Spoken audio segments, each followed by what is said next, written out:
the best aliens of all time. Would Total Recall count as an alien movie? A three-titted lady, that counts. The best alien, in my opinion, is Chewbacca.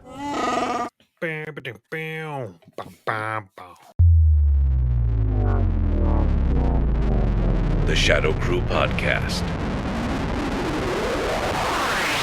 He bought a PlayStation 5 and it was a PlayStation 2 and a PlayStation 3 duct taped together and it equals 5. That was like one of my favorite things. Hey, welcome to the Shadow Cruise podcast, everyone. You caught us mid bullshit, but we're excited for you all to come and listen and join the cast. We were just jumping into a bunch of things, and we thought, what better way to start this episode of the cast than to jump right into the meat and potatoes of our best of series. And this week it is the best alien based movies of all time. So we're not talking about just alien like the alien movies, but anything with an alien in it. Now, let's be clear, everyone. I think for this group, what are we talking about here? Because there's aliens in a lot of films. So let's specify, because we could name 900 movies, to be honest with you. So what are the qualifications of it being truly an alien film?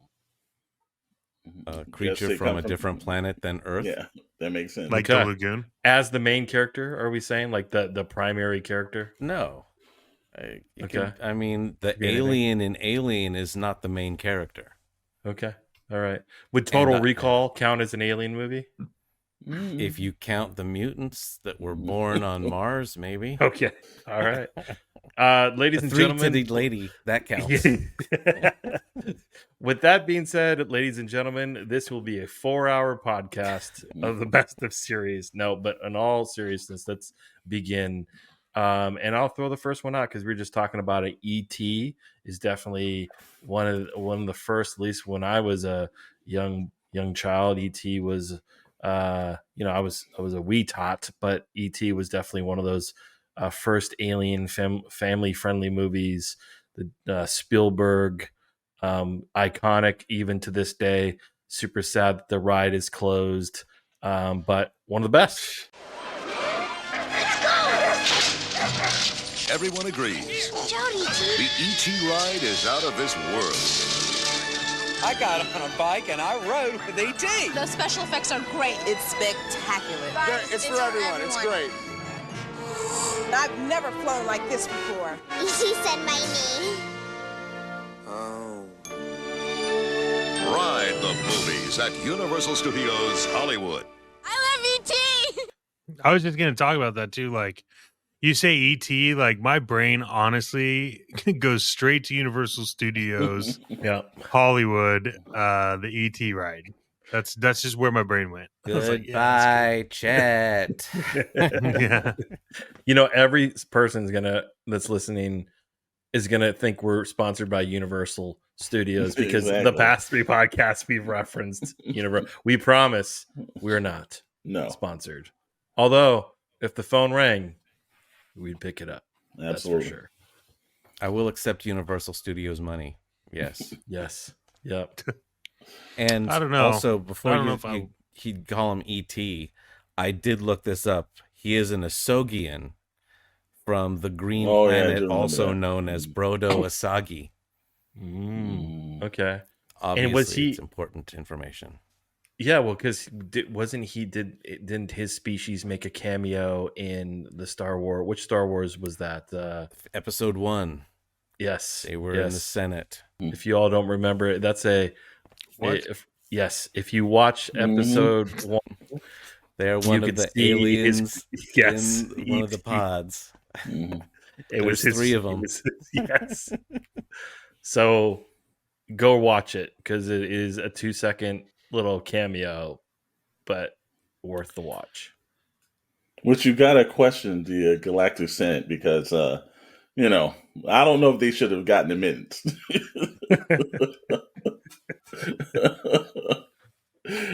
That and the Dungans were the 2 species where maybe you should have other people making your decisions for you.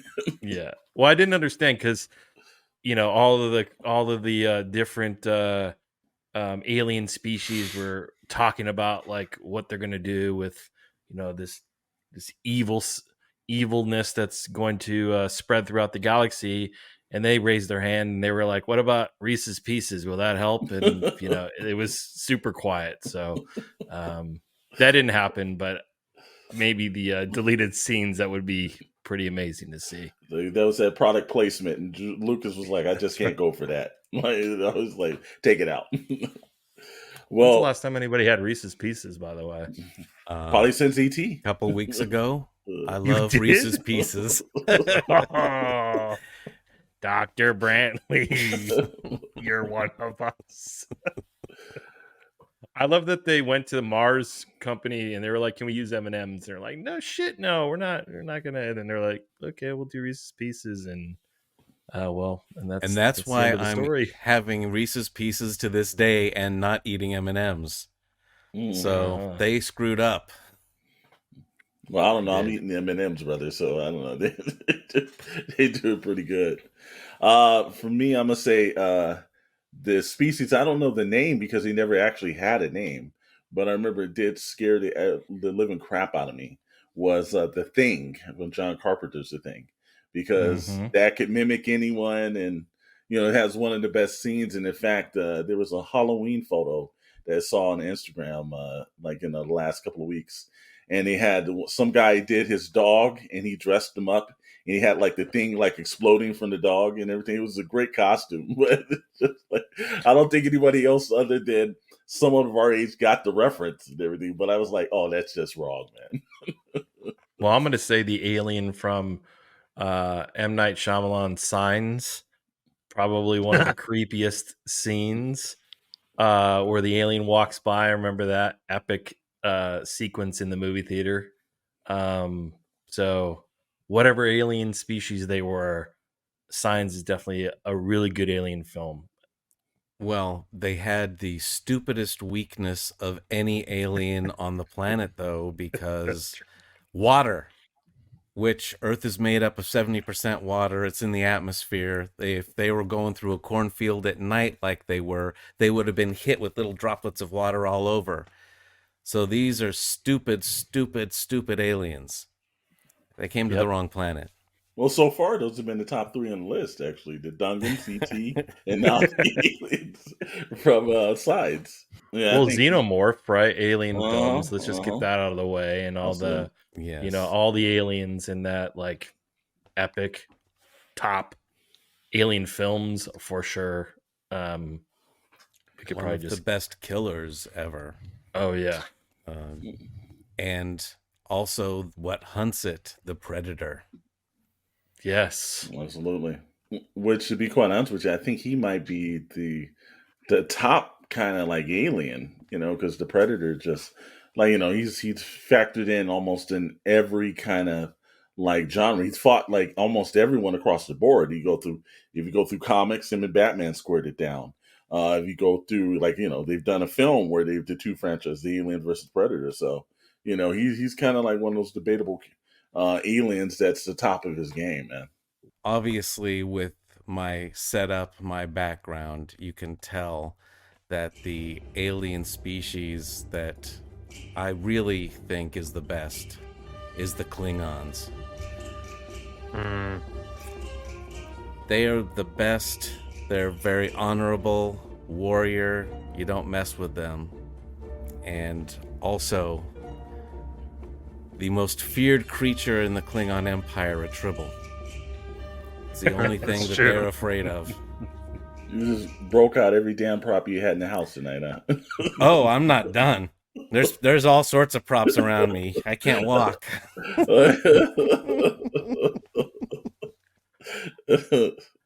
Now, let's not forget, not the LeBron James version, but the Michael Jordan version. Come on now. Like the what was the team? Monstars? The Monstars. Come on. I mean, I'm not saying the movie was amazing, but that's a bunch of alien basketball players fighting Michael Jordan, Bugs Bunny. They got to count. That LeBron James version, again, talking about Thanos needs to snap that out of the universe, because that should have never been made. I don't know, But- because right now, the way the Lakers have been playing, the Monsters probably could beat them. That's true. He makes some calls. That's the start 5 in the NBA. Does anyone know the aliens, like who the aliens were from Cowboys versus Aliens? I don't remember the name of the aliens. I don't either. No, I don't. I barely remember the movie. No. Well, it was by Jon Favreau. So Yeah, it's unforgettable, brother. It's unforgettable. I mean, I'm always gonna have a place in my heart for Alf. Yeah. Hey, Willie. Yeah. Exactly. What about the alien from Independence Day? Oh, yes. Will Smith? Mm-hmm.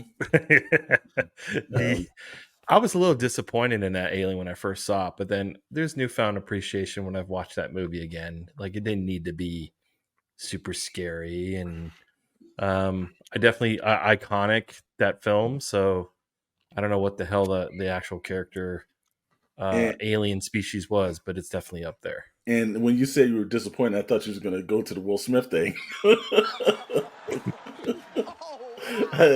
I somehow didn't think you were talking about the alien. I was like, okay, well, where are we going on this? One, I know for the video game ones, and actually I saw, I've never really played the game, but I did watch some of the animated little movies they did, was The Covenant from Halo. I did watch that series. I didn't think the series was really that good. That's probably why it's got only one season. But I've seen the animated shorts and the videos that they've done, and that's a pretty bad race, brother. Yeah, the Covenant. I mean, the Covenant was good in Halo. Like that, I remember you're going through one level, and all it is just like the Covenant attacking you. You just keep running out of bullets. It was massive. It was really good. Halo. I think Halo was ahead of its time. To be honest, yeah, it still holds up. It's still really good, but there's too many hands took over and swapped, and it just became stupid. But the Covenant's really good. The Gears of War, the alien race from Gears of War is epic. That's an alien race where, like, if that shit did happen, like, we would be screwed. Like, that's not good. The Locusts, isn't it their name? Yeah, for sure. I think 2 Tom Cruise films that stand out: War of the Worlds, the remake. Mm-hmm. That was really good. Those alien, like that was cool. And then The Edge of Tomorrow was cool too. Mm-hmm. Those like weird, like octopus, fast moving things. Super underrated movie too. We were talking about it before the cast, like underrated films. Edge of Tomorrow is really good. I think they were trying to make a sequel. I don't know what happened to that. But that was when I had no expectations, and I was like, damn, really good. Well, that's when you'd also have to get the script very tight and very correct, because the first one you do, with all the time loop stuff. Oh, yeah. You have to be so focused on that. There can't be any loopholes or anything. So, I can see why that would take a long time. It's like, if everything isn't right, there's no point in doing it. Mm-hmm. How about the Visitors from V? That's always that was a creepy series in the 80s when that came on. In the same light, the aliens from They Live, right? That had infiltrated Earth, and you got to see what the hell they look like without the human skin. That was kind of creepy. No one said Coneheads yet. No, but yes. But I believe they were from France. So they were from France. There was also Paul. Oh yeah, the Paul movie. Yeah, was that Simon Seth Rogen? Seth Rogen. Yeah, that guy. The bugs from Starship Troopers. Oh yeah. Those guys are great. Yeah. Very underrated first film, man. It's got one of the best kind of sequences that you see in films, especially the CGI. I actually went to go, myself and my cousin got like advanced screening to the movie, and I guess there was a test audience, and they didn't have any of the CGI. So basically what they put on the screen was like, alien bug here. It was just a sign. And we were like, it's like we got to see what those aliens look like, but it looks like it's a pretty good movie. And then when I saw the film with all the CGI and everything, it was like, wow, they took that to another level. The bugs were way more scarier than I anticipated when you just didn't see the special effects or anything. So I think it's a very underrated sci-fi film. Did they change much from what you saw, like out of the Human story? Did they cut a lot of that? No, that was almost all there. It was just that, like I said again, they just had like whenever there was supposed to be an alien or something, they put a sign up saying "alien here," and that was in the early days of like the CGI, where I was thinking like, how are they going to do this? Because he didn't even have in certain scenes the total green matte placement of things. So it was like they were basically acting, and there was like no one there. And you're like, how is this going to work? And then when you saw it on the screen, it's like, wow, that took a heck of a lot. Not like when you see now the tennis balls and everything else like they use. That was way before then. Well, Star Wars had tons of aliens in it, but the best alien, in my opinion, is Chewbacca. So I'm going to put him on the list of legendary aliens. And then we have the Mars Attacks aliens as well. So gotta throw them in there. Those are good. I like Mars Attacks is an underrated movie. Mm-hmm.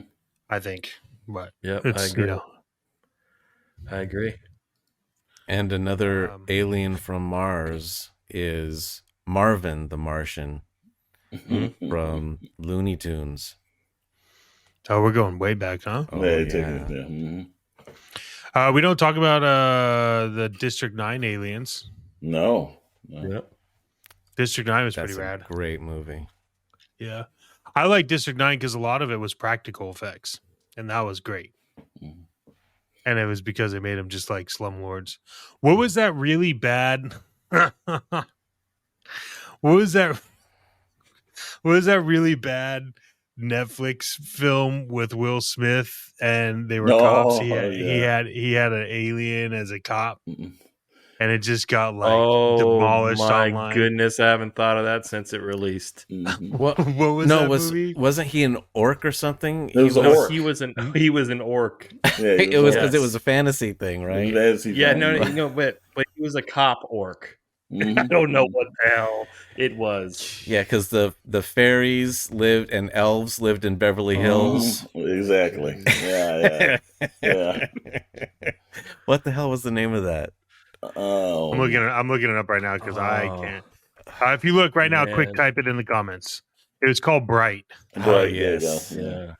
It was anything but that. Not Bright.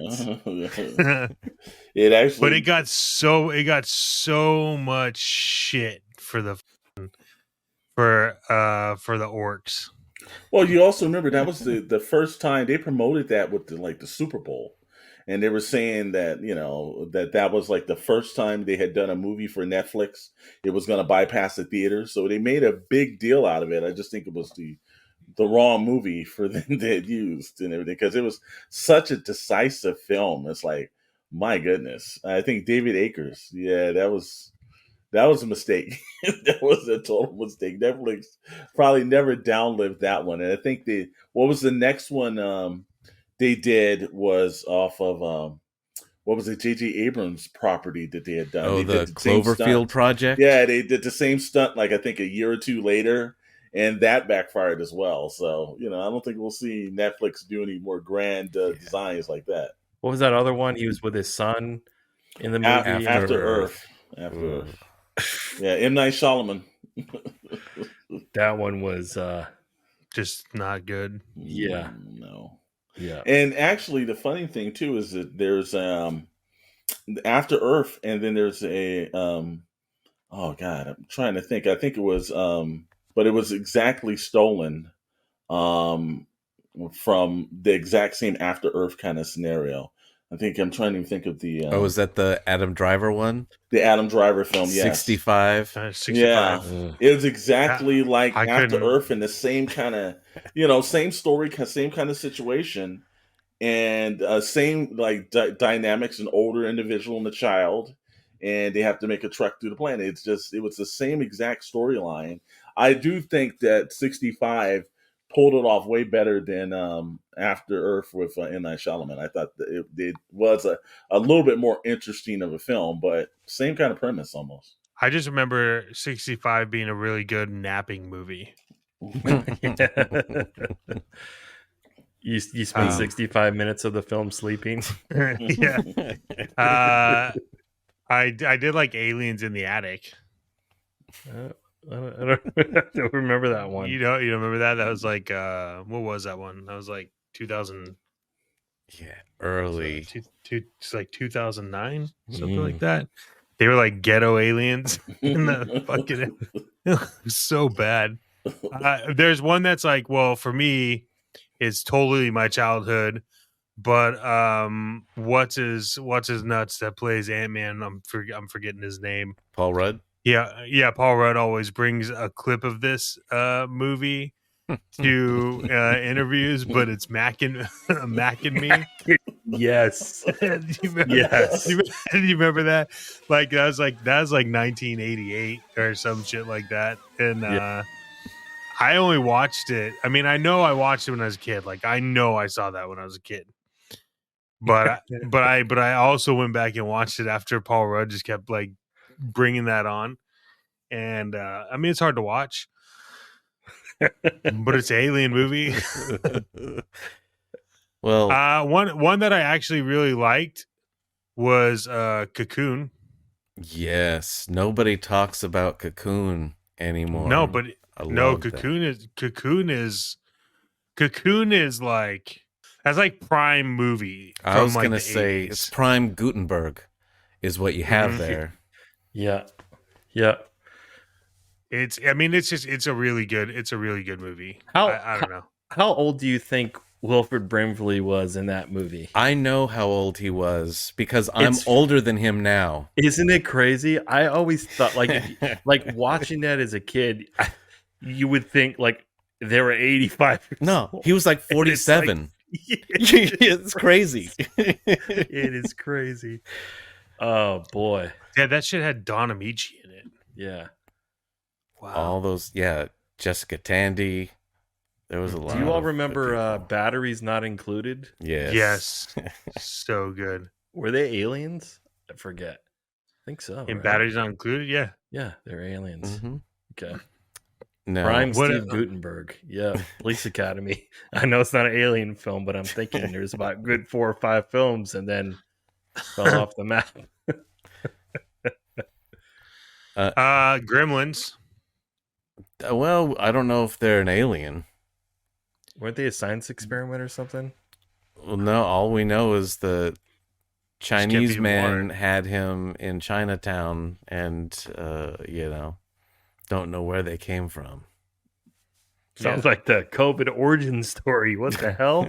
Then we should have watched Gremlins. From a lab in Wuhan came the Gremlins. Oh, boy. Well, one of the best aliens is Superman, Kal-El. Yeah, it's true. I mean, at least he came for good. He could have, ended up being a real asshole, and then we'd all be screwed. Well, Superman Red Son. Exactly. Yeah. Well, the other Kryptonians just showed up, did that well. So. Who was that? I liked it when he threw him in the mirror, and they were just all flying around the mirror. Yeah. Chris Reeves. Mm-hmm. I miss you. No, I think Warner Brothers definitely misses the nostalgia of Christopher Reeve as Superman up until I guess the third film. They have no problem putting him in a Flash movie. They did, yeah. Nor apparently Nicolas Cage either, who didn't know about that. Where they paid him for that performance. Yeah, that was crazy. He said that that's not what he did on stage. He came in, got in a suit, and did a whole scene, but all they did was use his body and redo his face to do lasers coming out of his eyes. He's like, that wasn't even in the scene. There was no spider. There was none of that. Well, that sounds like a Warner Brothers decision. Yep. Now, one of the creepiest scenes in Alien movie history is Fire in the Sky sequence when he's abducted and he's recalling the events and they're like probing him. Probably one of the most realistic, because those are the fears you read in books of people being captured and then let back go. But those were kind of cool to see those aliens. That was like very typical of what you've seen other people's reports to be. I would say that being my top 5 super creepy alien sequences. Yeah, that and Communion had like the gray alien. Yes. Very freaky. Super creepy. I read that book, Communion, when it came out, and I was not able to go to sleep for like 2 days after it because I thought as soon as I closed my eyes, the aliens were going to come get me. I was like 17 years old, and I'm like, I shouldn't be scared, but I know that they're going to get me. And see, I like to think of like, an alien with hope. And like it's instead of always like if they're going to come, they're going to be evil or something. So I always thought of Close Encounters of the Third Kind, where they just come and they're just like, they did some experiments. They took some World War II guys and they just grabbed up some other individuals, but then they returned them back. And they were ready to hand man a little epic ride and everything. Now we don't know if after like that sequel, maybe bad things happened, but up until they got on the ship, everything looked like it was good. And they can get down on the synthesizer too. Yeah. They definitely can. Or one of the, I think it still holds up today, but it's How to Serve Man from the Twilight Zone episode. Because like they had you totally fooled. They were like, "Hey, we're going to take over everything," and then my man is like on the spaceship is like, "Oh God, this went terribly wrong." It's always one of those things that says, "Listen to your first thought." Listen to your first thought. Everybody's like, "Oh no, it's good. I'm going to take a trip and everything." It's like, "Oh, that was the last trip." Being that it's the Shadow Crew podcast, I don't want to upset him and not talk about Suburban Commando. So I think there's something to say about Suburban Commando because Hulk Hogan was one buff alien. Yeah. It's true. Yeah, I think that was not as buff as Drax, but close. No, but close, yeah. But close. But I do think that movie suplexed his career.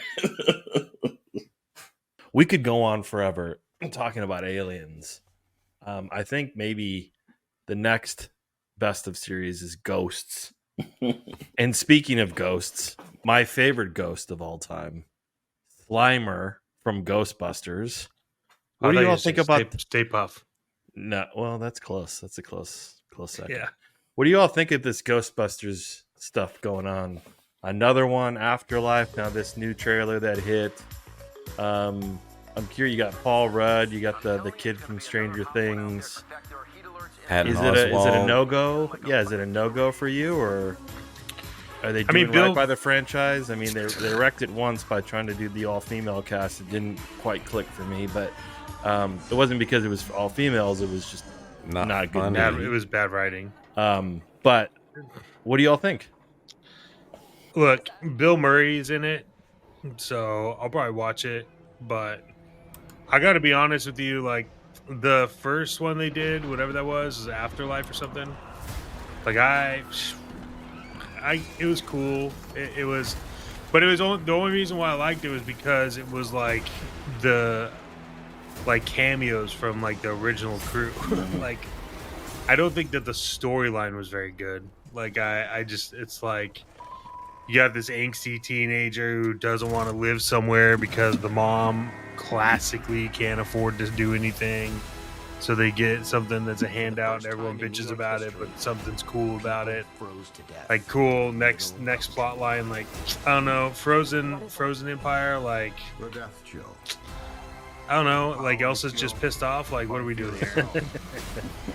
It's like Ghostbusters, like Elsa's Revenge should be the title, but I don't know. They don't want to give it away. Yeah, You no, know, you have to pay your ticket to get in to see Elsa. To find out that it's Elsa. Let it go. I think the direction that they've made on this one was, I naturally thought that when they were going to say, hey, they were going to do a new Ghostbusters movie, at one point before Afterlife, I thought they were just going to reboot the cast, not basically use like Bill Murray or anything. I thought they were going to go into like Star Trek kind of scenario where they just got new actors in and just put them in a timeline. But I thought to do the kick it down to like the young youth kind of thing, and everybody knows how to use proton packs and the rest of the kind of thing. I didn't think Afterlife was. You can sit through it. It's not a terrible film, but it's just not a lot of substance in it. And when I saw the new Frozen Empire, I saw the trailer. I was like, it looks a little bit like they just did the same thing, but now they moved them to New York. So I think if this one doesn't do a huge box office, I could see them possibly either putting a hiatus to the franchise or just doing a complete reboot again, and that'll be like the third reboot for this franchise. Mm-hmm. Yeah, I think the problem with Ghostbusters, in my opinion, is that it's so attached to Bill Murray. Mm-hmm. Like when I think Ghostbusters, like the sarcasm, the wit, like he's like, I get Aykroyd and everyone else, but it's kind of Bill Murray at the helm, right? And that's the problem I also had with like when they tried to reboot Han Solo film. Mm-hmm. Like it's Harrison Ford. I know, like I'm not trying to be picky. I'm not saying Harrison Ford has to be Han Solo for the next 100 years, but like you really got to nail it, otherwise it feels a bit off. And I thought this Ghostbusters Afterlife was, I don't know, there's lacking that element. I don't know, and maybe they can recapture it this time around, because I think it's a cool franchise. Like I don't want it to stop because of that, but it just felt like that was the missing piece. But Bill Murray stuff, you know what I mean? Yeah, I think that's a good point. Like my issue is that Ghostbusters became a film where the on-screen chemistry of everybody involved that was a Ghostbuster was just really well done. Mm-hmm. Like it was just really good on-screen chemistry.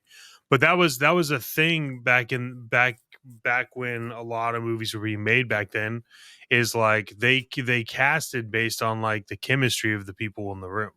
And so like the Ghostbusters, the conversations you watch in like the first Ghostbusters, they just seem like conversations that would really happen if ghosts were like having. And yeah, Bill Murray definitely is carrying the mantle in terms of just like people at the time would go watch it because Bill Murray, like get Caddyshack, all that other stuff. But like, I don't know, like I think that it's just where I find like this missing for me in these movies is like, I don't know if I can't tell if it's a combination of like the writing isn't hitting right or the chemistry isn't clicking on the people they're casting because they're just trying to get people into the roles.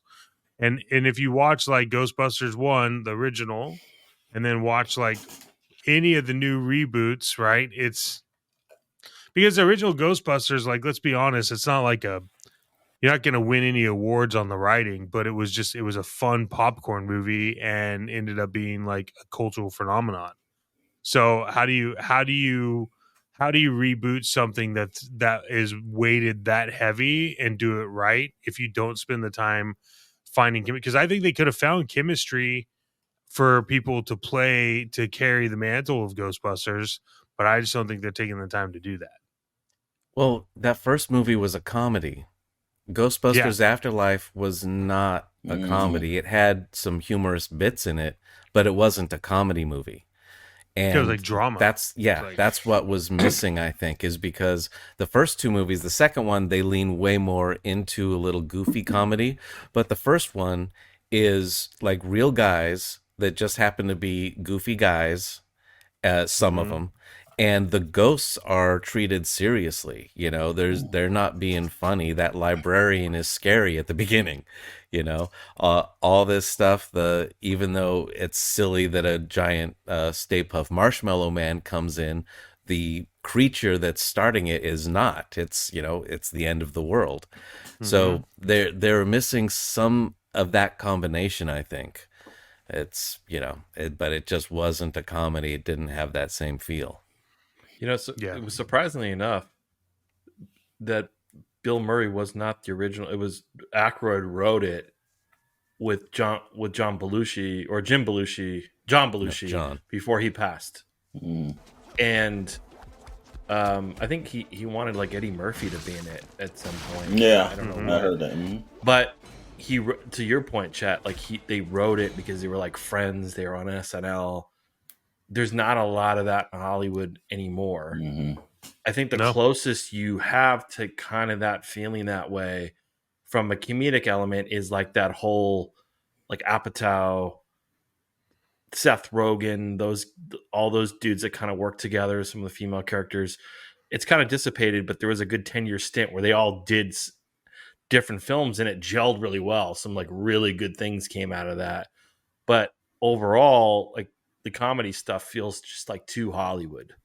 And that's what I think, unfortunately, this will probably feel like again. Well, here's this is a theory I have, and I'll throw it out there with this Ghostbuster thing, right? Like, I think that, so if we were to say, cool, here's the Shadow Crew production for movies, and someone came to us with a movie idea and they wanted it, I would give such a tight budget that they would have to be creative, right? So I would say your CGI budget is like $250,000. Find some college interns and make a movie. Because if you go back and look at all the movies that we love, all the movies that have been staples in our lives, like the budgets weren't very big for the movies for the time. Like there were definitely like some top budgets back in the day. You could argue any Peter Jackson movie, like, I mean, you could argue that, right? But if you go back and look at some of the better movies that just hit and popped and like exploded and became cultural phenomenons, they weren't high budget movies, and they're still fantastic to watch. And Ghostbusters, I don't know what the budget was. I'm sure it was up there because of the names behind it, writing it, and SNL like obviously has its weight, but it's also like the original Ghostbusters budget wasn't as big as what the budgets are for the new ones. And there's something about when you're like and I think we kind of talked about it a little bit just in like the comics, like a few podcasts back as well. Like you got like Marvel, DC, that's like, McDonald's money in reference to like restaurants. Like, doesn't matter if you lose $100 million, it's McDonald's money, we don't care. But in movies, I think that a lot of people get comfortably lazy writing and creative wise when you have a lot of money. And so I think if you look at it and you go, okay, how could we make this movie better? And like, is there anything to like, here's a version of the movie that would be like, X amount of money, and then here's a version of the movie that would be less, right? Which one would you want to fund? Because I think when you're tight on that stuff, you just come up with way more creative ideas, right? Like maybe you don't have enough money to show everything at once, so that leaves a level of suspense, right? Like I'll go back to this. What was the budget for the original Saw movie, right? Oh yeah, very low. It was in one room.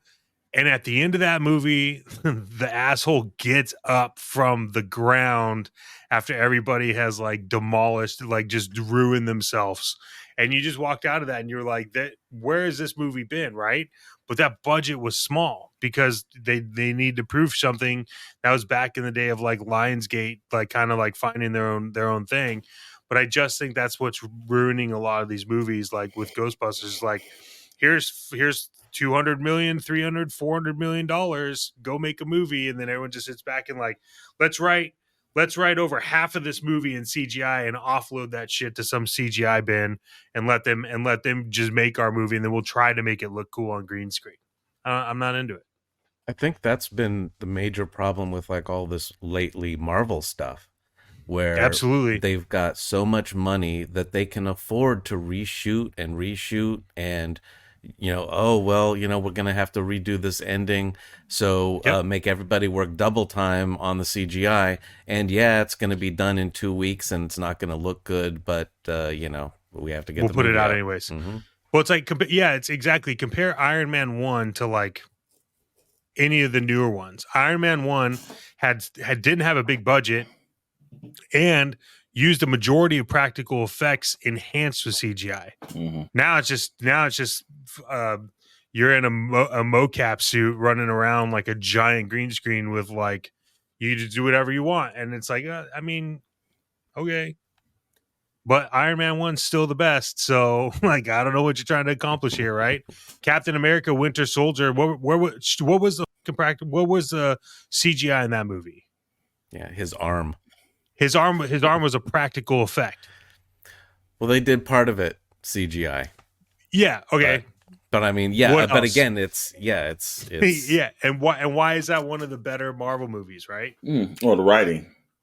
Mm-hmm. Yeah, it all comes down to the writing. Because they had to write a movie that didn't include CGI. Mm-hmm. And now you have X, who's launching a movie completely written in AI, and that's launching like this month, and it doesn't look bad. So now we got a problem. So like, let's have AI write a Ghostbusters movie and just see what happens. Well, what I would say though, I think what's helped, honestly, because I know the actors are back to work, the writers are back to work. These movie studios have lost millions of dollars, but like every streaming service, I don't know one that's reported like outstanding profits lately, right? Like there continues to be things at a loss. Peacock, Paramount, Disney, the whole works. Is that a lot of budgets are getting reduced or canceled? Like I just read Blade, the new Blade that got pushed back. It's now sub $100 million budget. I was like, what the hell were they making if they needed more than that? Like, that goes to show you aggressive CGI that's not needed. I think it's going to push Hollywood in a different direction. I'm hoping. Like my thoughts are there'll still be room for the big budget stuff, but I think they'll be less aggressive. I think they'll cancel a lot of stuff. The budget's too high, and it's going to force writers, directors to make good quality shit, and you don't put $200 to $300 million, putting lipstick on a pig, if you will. So I'm hoping that's the case. And with that, like all these movies now, because of the delays in Hollywood, Deadpool 3, Cap America 4, Thunderbolts, Blade, all these Marvel movies we've talked about, do you think that's going to help? I hearing the whole Blade thing, that tells me it's probably going to help. It's either oh shit, we got to make this better, or it could be disastrous and it looks like shit. I'm hoping for the other. So like Blade got pushed back, but it also got like an adult rating, right? It did get R rating now. They got pushed, but they reduced the budget significantly. Sure, yeah, they reduced the budget significantly. I guarantee you Wesley Snipes' Blade movie's budget wasn't that big. No. So like those were fantastic. Like I'm sorry, like I love the Blade movies with Wesley Snipes. Like they're great. Blade budget was $45 million. The original? Yep. Yeah, make this one $50 million. You get $5 million extra bucks. Because if you go watch a $45 million movie like the original Blade, and you're like, that's great, and then you go watch a new Blade movie that has like a $100 million budget, and you're like, what the hell am I watching? Like, there's your problem. Is like, what am I, what am I watching? I think the pushback for all these movies, do I think it'll make for the better product overall? I don't know. I don't know how much they give a shit, to be honest. I don't know. I think they're scared now because all these things have been failing lately.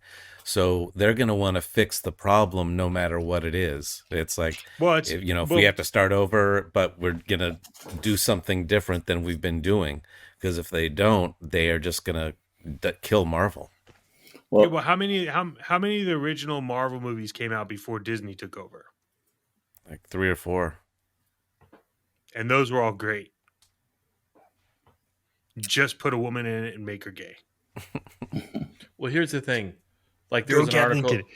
There was an article that executives now for top rated Hollywood Reporter, I forget when it released, but some of the top rated TV shows, streaming or network, were cost anywhere from $10 to $11 million average per episode, and they're looking to reduce that to about $6 to $7 million an episode, which is pretty significant if you think about all the production costs. And guess what would take the most of that budget?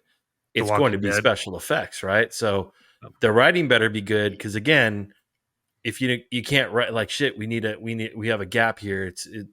Let's just put Iron Man in a suit and fly him around the whole city. You're not going to be able to do that. Oh, I'm gonna have to create interesting dialogue and a backstory for me to care about this character. So it's going to be forced hand. It's going to be either good, or you're going to turn in a product that's like people are going to go, geez, this looks like it was made in the 90s. And that's what we're kind of seeing now with some of these series. Well, I would say that one of the major problems that this has all created is that there's no accountability at the top. And it comes down to that in the day, if you don't perform your job right, they let you go.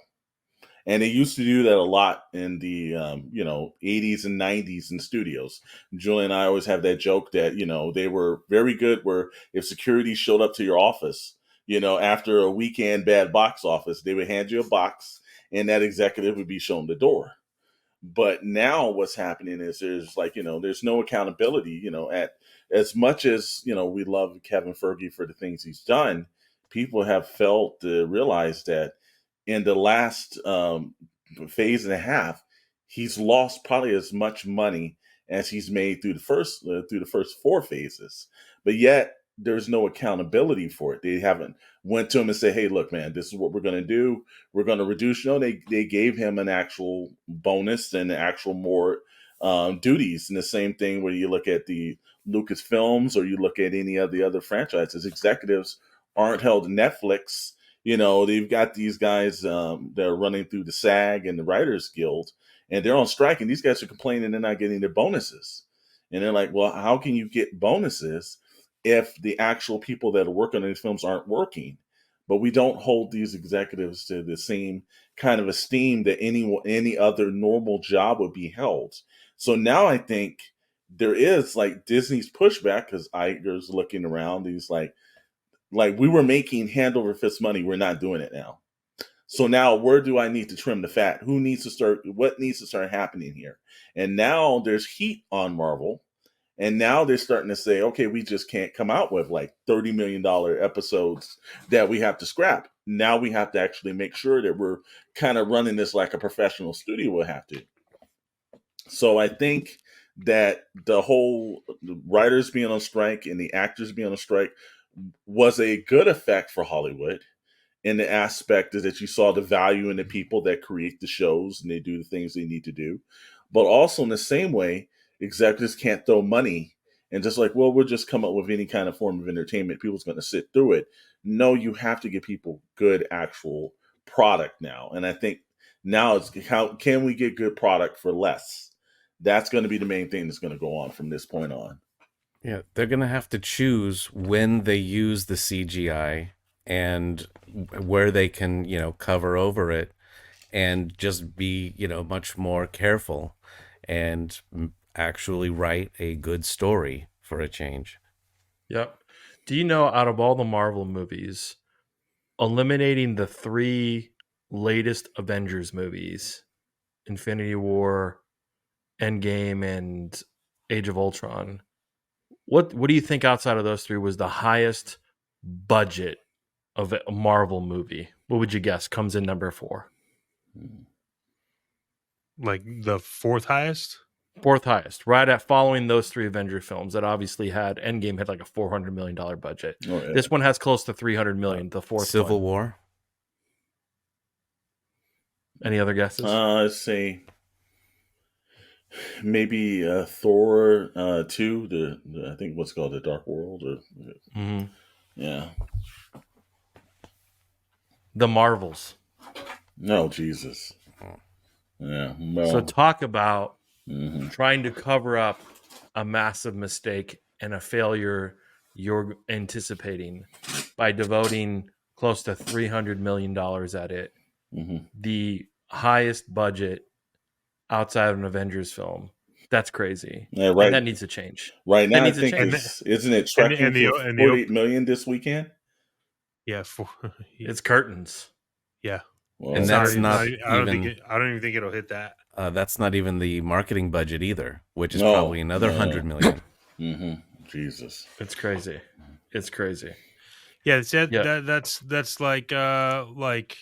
So I know there's like the John Wick anime stuff, right? Like when you think about budgets and that coming out, so it would be interesting to hear what everyone here thinks about that, but also it's kind of interesting if you think about it. Like we've talked about this before, Marvel has done great at like live action, but DC has done great on animated, right? And like if you think about it, your budget for something like John Wick anime, you're gonna get what you pay for because everything is animated, right? And so you're realistically spending the time on writing, storyboarding, sending it off, and it gets animated, and it comes back, and it's like either really good or really bad. Like, what are you guys' thoughts on the John Wick anime? I think it's a smart decision for them, especially it's the same article we were reading that said the Continental excluded the directors and most of the creatives behind the John Wick films, and that's why the actual product seems so distant from the actual films. And so when you're looking at anime, one, you're going to probably get a closer representation of what the films are going to be. Two is, Keanu Reeves doesn't have to put his body through that kind of undertaking if he voices it, which chances are he's probably going to voice the character. And I think you're going to be able to explore other avenues that we weren't able to see. And this is something that I've kind of been debating on, is that like we had to say the thing about DC and Marvel, and they have Marvel has, or Disney itself has the money to actually do an actual animated kind of situation with some of the other films, and they don't do a good job of that. DC doesn't do a good job of live action, but they do a better job of animation. Now you're looking at something where I think this is going to be the blueprint, like the way they did the Matrix when they did the Animatrix. You're able to tell other stories and not such an expensive avenue, because anime is not like we're running like Pixar money in order to do something. Anime is a little bit more budget friendly compared to when they're doing it over in Japan and the work that's being done compared to doing a Pixar film here or something. So I think you're going to get more a streamlined story that's going to be from the creatives. You're right, the writing is probably going to be top notch, but the action and the backgrounds that we can't necessarily get from a John Wick film will be explored into this. So I think it's going to be highly successful. Yeah, because I'm thinking of like the animated sequence in Kill Bill. Like I could see that kind of a style would work really good with John Wick. But any of that anime style could be really cool. And we were talking about it a couple of casts ago, where something you could do is a prequel and show John Wick at his height. And this is a perfect way to do it. Is an anime. You could do all of the cool gun action, and I think it'd be great. I've heard the same studio that did Cowboy Bebop is the studio that's doing the John Wick. And if you look at Spike from Cowboy Bebop, it's pretty much very similar to the John Wick style of kind of thing. So I think that you're going to get a very good product. That's going to be something that I think we're going to. Chances are we'll probably see this on maybe Peacock if it's still around.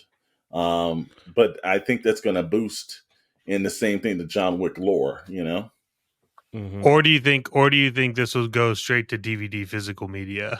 Because that is supposed to be having a comeback. Yeah. I was reading the same article. I think that it's when streaming first started, I thought that it was going to be the end of DVDs, And they were like, okay, they actually plugged Disney Plus's, all of the Disney library will be up on the Disney Plus. And I thought, well, that's a heck of a value comparably where now I don't have to have this physical media in my house. I can basically watch anything at any time. And then slowly now we're starting to see that actually wasn't a sustainable plan for studios, that they basically made their money by having other studios or other networks pick up their products and pay them for it. So, yeah, I think it's the same way that vinyl made a recovery. I think that digital media is going to open up the door for physical media to creep back in, because now I'm starting to see that when I'm going on to whatever streaming platform, they don't have like the same volume of things that's like, well, this is not here and that's not here and that's taken down. And I thought we were supposed to avoid all this with streaming in the first place. So I do think that there's going to be a door open back up for physical media. Well, I think what will happen with streaming services, unfortunately, or fortunately, whatever, you're gonna have the Google store, and you're gonna have Apple TV, and that's where you'll go to find like all the digital versions of everything, and just because no one wants to keep paying like the amount they're paying for every streaming service to just get one or two shows, and then you end up finding out about Plex servers and everyone. And so, I think what'll happen is we'll see the decline of a lot of streaming services, but something like Apple or Google or Amazon is going to house all of the streaming stuff. Because like right now I can log into my Apple TV and I can like buy a movie that's in the theater and watch it in my house for like a fraction of the cost. Like I'm not, But like, if they decide to take it off, then you have no access to that movie anymore. If there's something you like, that's why I think physical media is never going to go away. It's like having a book. I 1,000% agree on that. And there are some things that I actually thoroughly enjoy that I do have like the physical copies of. You're not going to get a flux capacitor with the animated series and all 3 Back to the Futures in it. Okay. Well, that's first off, I'm upset that you have that. Well, that's the thing though, but I think to be clear, the physical media portion, when you say DVDs, I think it's like the collectible stuff, like the what you just outlined. I don't think anybody's interested in like Back to the Future. Exactly. Like that stuff is cool. It's a briefcase with Blade Runner in it. Jeez, it was fucking Blockbuster over here. Yeah. Like what the fuck? Well, I didn't know we were supposed to bring out props. Well, look, this is again. We were going to have a debate about physical versus digital media, and digital can't compete.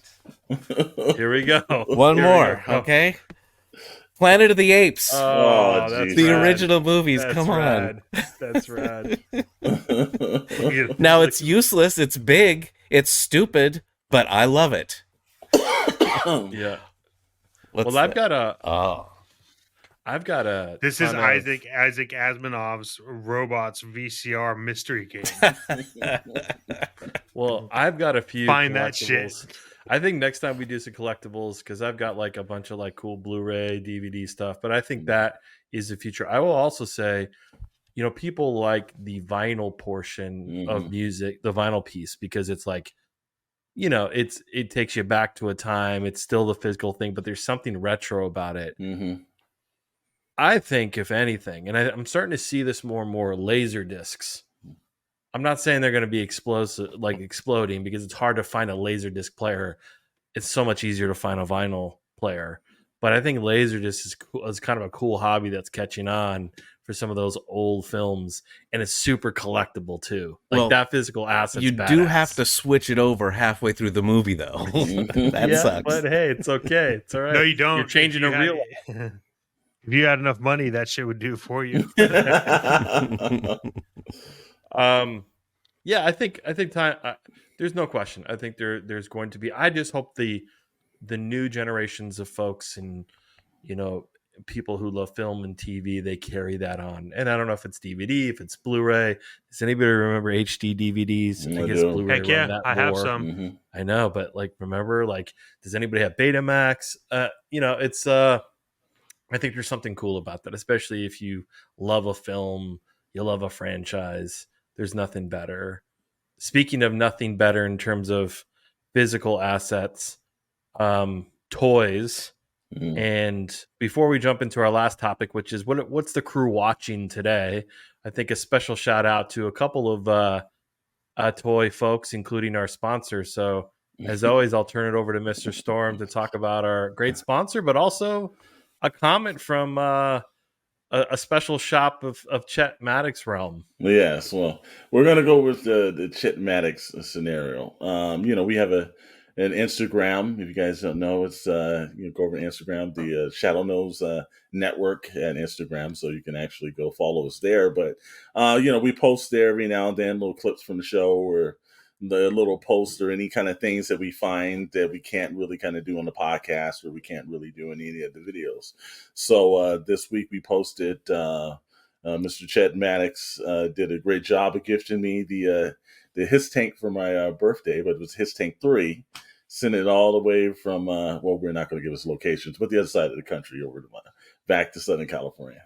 So I was looking at the pricing, and I remember when they had that up on the Hasbro Post or any other points, I think it was like a $35, $40 thing. So at Ollie's, it was for $12.99. It was like, wow, that's pretty good. So we posted that on our website saying, hey, you know what? And I've seen this on all the other toy YouTubers. So it's not like exclusively that we've done it here. We see it all over the place. Ollie's is blowing up. People are knowing you can go get great deals on Marvel Legends or G.I. Joe Classifieds or any other action figures that basically are overstocked. So we put it up. And we mentioned, hey, to go to Ollie's. And, of course, we tagged Ollie's in. And Ollie's gave us an actually very fun reply back, which I thought was actually kind of cool because Ollie's is still a major outlet. And for someone over there to just be like, hey, let me throw this back at, these guys, I thought that was really cool. You're not going to see Hasbro really kind of do those kind of things. You don't see Mattel or any of the bigger corporations, but it's nice that Target definitely won't, hit anybody back, especially here, how much we bash Target. But it was kind of cool that Ollie's kind of gave us a little love on that. And so when we mention places to go to, we're going to tell you, go to Ollie's. Thank you, Ollie's, for the shout out. But also, our sponsor is Toys vs. Games. And they are a sponsor because they are mom and pops and everything. And they do give shouts out. So, and they're going to look at all the products and the things that are coming out. They're going to get you the stuff that you need. And you're going to go in there. You're going to feel like you're getting the attention when you're walking in and purchasing something. It's Shadowe's Store by Trade. It's in Wilmington, California. We thank them for being a sponsor of the show, Toys vs. Games. If you want to go in there and actually, pick up old video games from anything back from the earlier models to the latest ones, they have it there. They do trades. It's just a really good kind of store that's a throwback to when you used to go down to those stores other than the big chains. So please support them if you're in Southern California. And even if you're flying to Southern California, stop by there in Wilmington, California. Before we do a recap on the channel, last thing, what are you watching? What are you waiting for? Quick rundown, 30 seconds around the horn.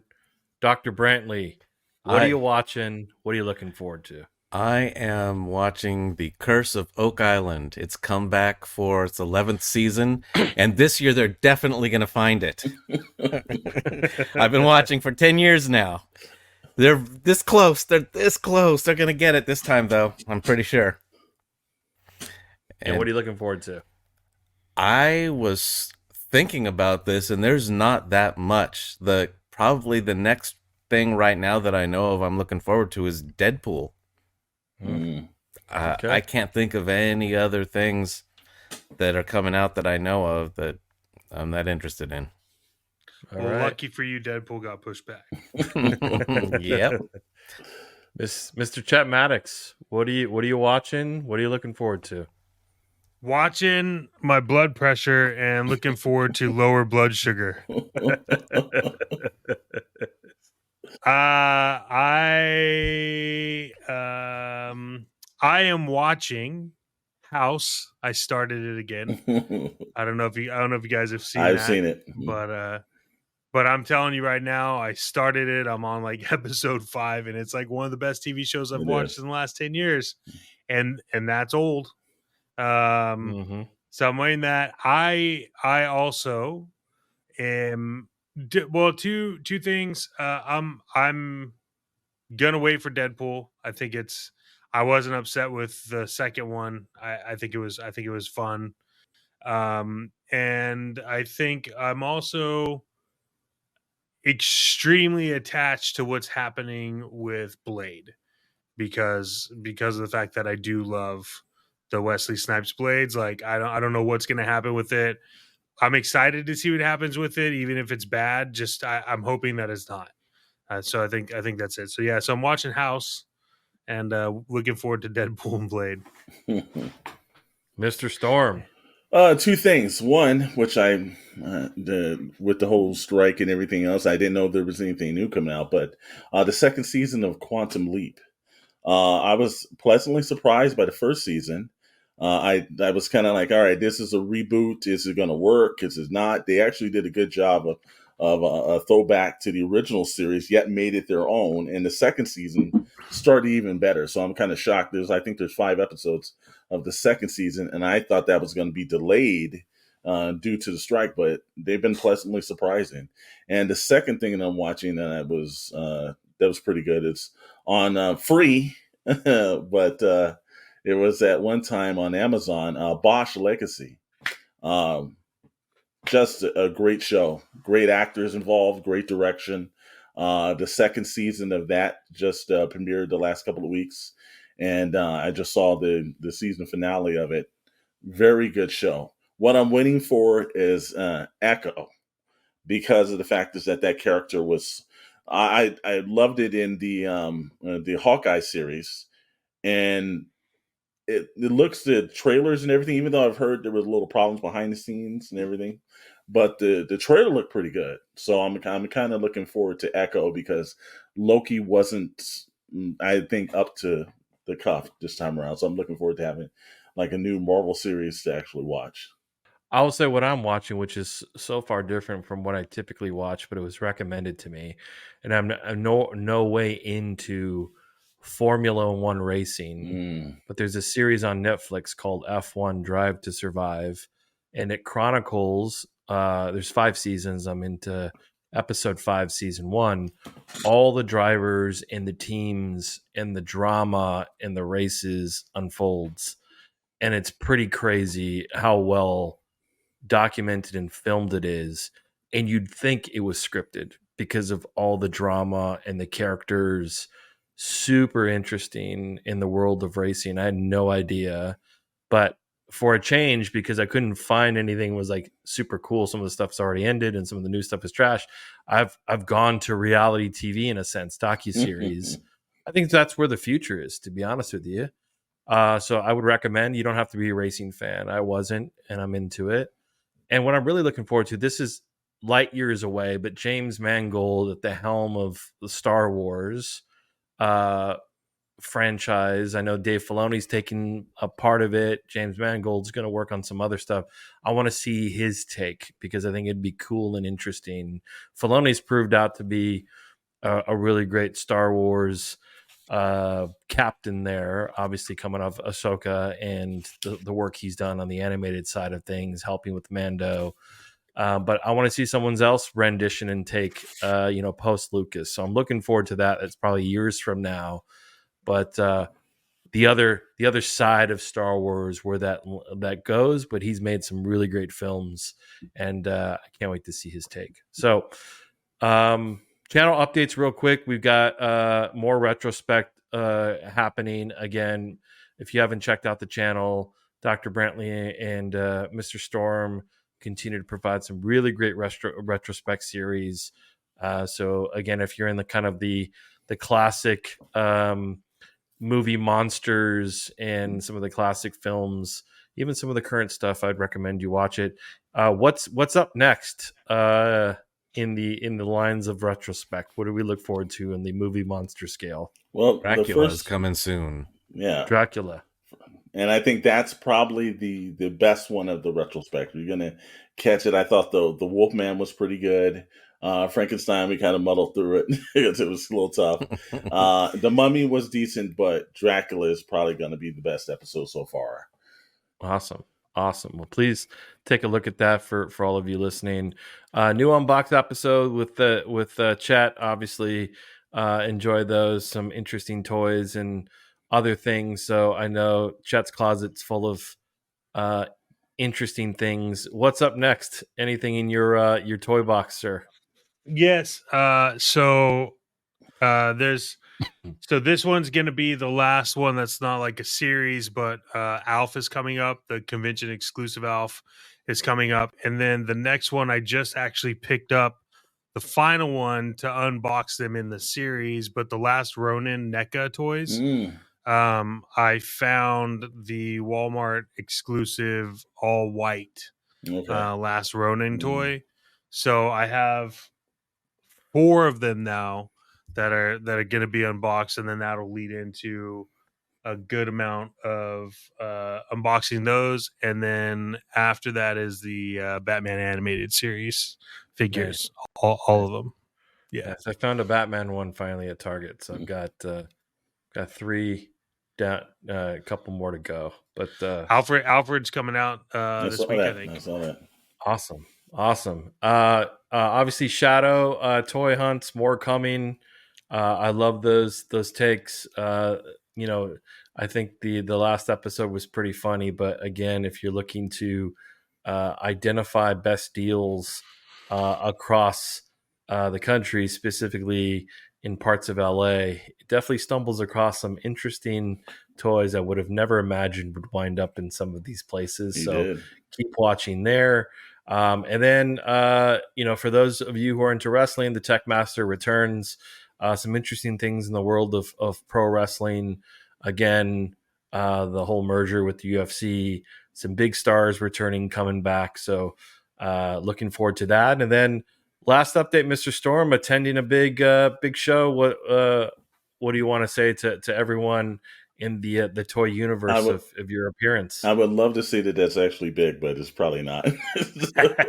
Hey, to G.I. Joe fans, it's damn big.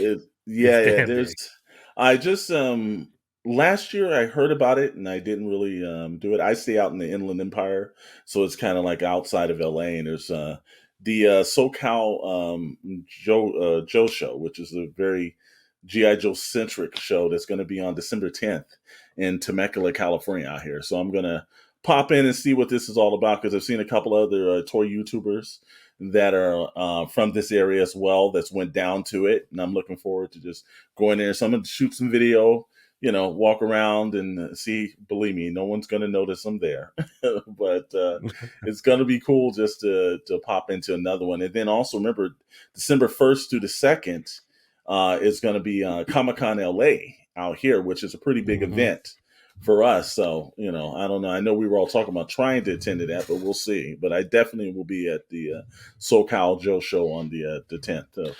Which also, let's just be honest. If the LA Comic-Con thing happens and we all show up, there might be an even bigger event, which is Maddox versus Storm's barbecue. So that's we gotta be careful with that. I would be the guest, so I would need some equipment. But think we can find you some. Yeah. Well, thanks all for listening, for viewing the Shadow Crew podcast. Subscribe, like, share. It helps us grow the channel. We appreciate you. Again, as always, have a great rest of your week.